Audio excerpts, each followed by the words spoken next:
Hi. Hi. Hi. Hey y'all. It's No Makeup Mel here. We need to talk. Hi again, y'all. We're gonna have a little chat today.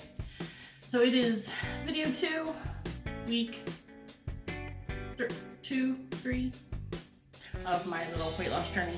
And because I'm old and feeble-minded, not really, but because my mind is all over the place, I wrote notes this time. So here we go. Why am I doing this? So I'm doing this because I need to get healthy and I want a nice, long, healthy life. Plus I need to just get motivated. I'm not only doing this for aesthetic purposes because I'm already cute, I just want to get cuter, but also I need to feel better. So it's not only physical health, but it's mental health as well. How this week went. So I'm still sleeping better, which is good. My clarity is getting a little bit better. I did have a couple days where I finally woke up and I felt great and I wanted to go walk and do things. And then I got done with breakfast, I got halfway done, and then it was nap. I don't know if that's just this COVID thing. I took the mindset to write things down this time, which was good. I'm still gonna babble, but it'll be a little more coherent this time. I want to get back to being me, not being so kind of, not that I care what people think about me, because I've never been that girl that's overly concerned with, oh, everybody thinks I'm fat. I want to feel better for me, and I want to wear the cute little outfits. One thing I've had to take a big look at as my health, my situation with food. So I know that I have binging issues.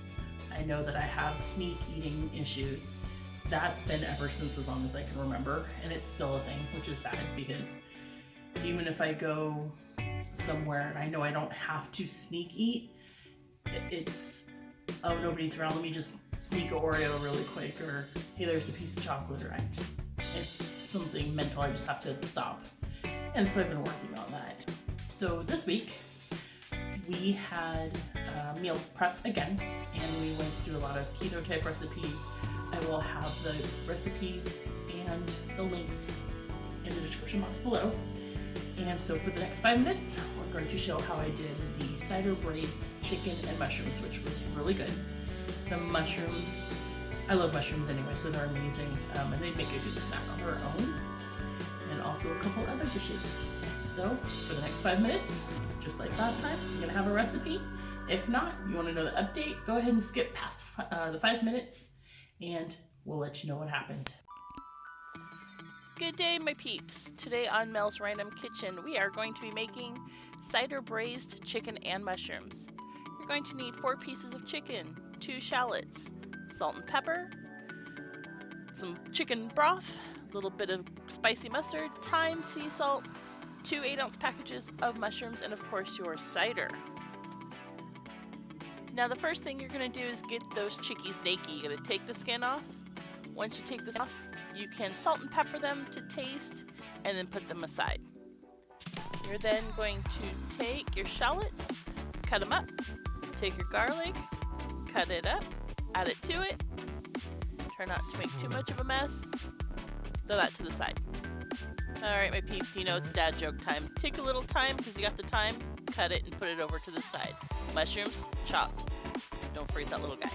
Take your other pack of mushrooms, add it to it, chopped. Put those to the side. One side dish you can get started while your chicken is cooking, I eat with pretty much everything, is roasted asparagus. Take a big bunch, don't forget to cut the ends off, throw that away, then take it, put it on a nice cookie sheet, add a little bit of olive oil, a little bit of salt and pepper to taste, then you can throw it in the oven for about 20 minutes on 420, and it goes well with any meal. It's really easy to make and it keeps well in the refrigerator. This batch I add a little bit of garlic powder to make it a little more, give it a little more flavor, a little more zest. Next, you're going to take a teaspoon and a half of olive oil, put it in your skillet, and get ready to start to cook your chicken on a medium-high heat. Add your chicken to the pan, cook until it's lightly browned, about 3.5 minutes each side. Make sure you salt and pepper. When your chicken is nice and brown on both sides and pretty thoroughly cooked, you want to add it to another plate. You're then going to add another teaspoon and a half of olive oil to your pan. Add the mushrooms. Boop. Don't forget that little guy. Add your shallots. And then stir continuously. You don't want them to stick to the bottom. You want to make sure the mushrooms get nice and brown. When they are nice and browned, you then want to add your garlic and thyme and cook until fragrant. This will take about a minute. But at this point, your kitchen smells so good. You can use this as a snack on its own as well, and the calories are really, really low.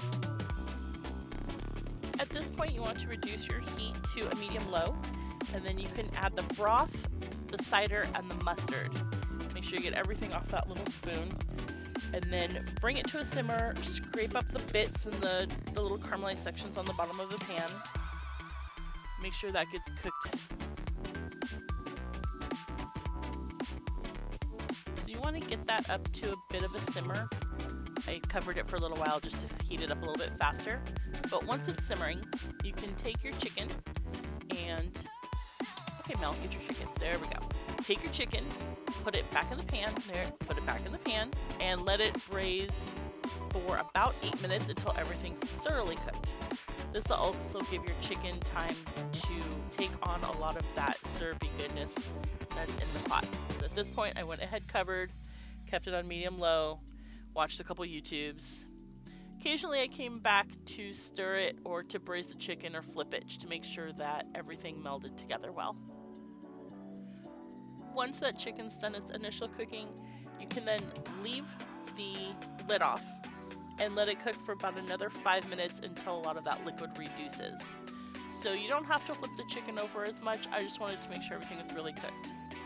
Once that's cooked, set it to the side. Your asparagus should be done by now, so you can bring that out too. Asparagus, I like a good portion of because you can really eat a lot of it. So I usually take about half of what I had on there, use it for each meal prep. Take one piece of chicken, take a scoop of the mushrooms, and you have pretty much a whole meal there. I did add about 2 ounces of sweet potato to it, and that made a very, very filling meal. And like I said, I like asparagus, and I didn't make enough, so I had to make a second batch. So here's my meal. It was 1 piece of chicken, a good scoop of mushrooms, some sweet potatoes. Total calories came out to 321 and a total of 37.8, about 38 carbs, which is not too bad. I also made some roasted Brussels sprouts, which were tasty. We'll definitely do that again. And there's my 4 meals and my 6 containers of Brussels sprouts. Also had a recipe for keto broccoli and cheese soup, which was amazing. I will leave those recipes in the description. And here's my homework for this week.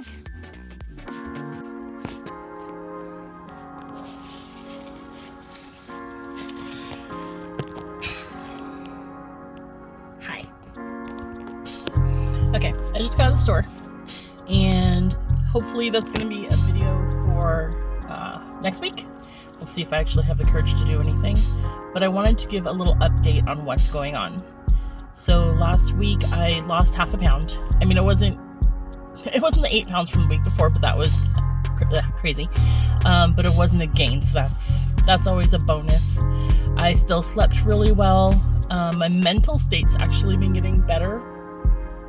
It's something I think I can do a little more sustainably by having the variety of food. This week, I'm going to incorporate exercise, so be prepared for the weird, embarrassing videos next week. But thank you for tuning in. Don't forget to like and subscribe. That way you can know when I upload a video.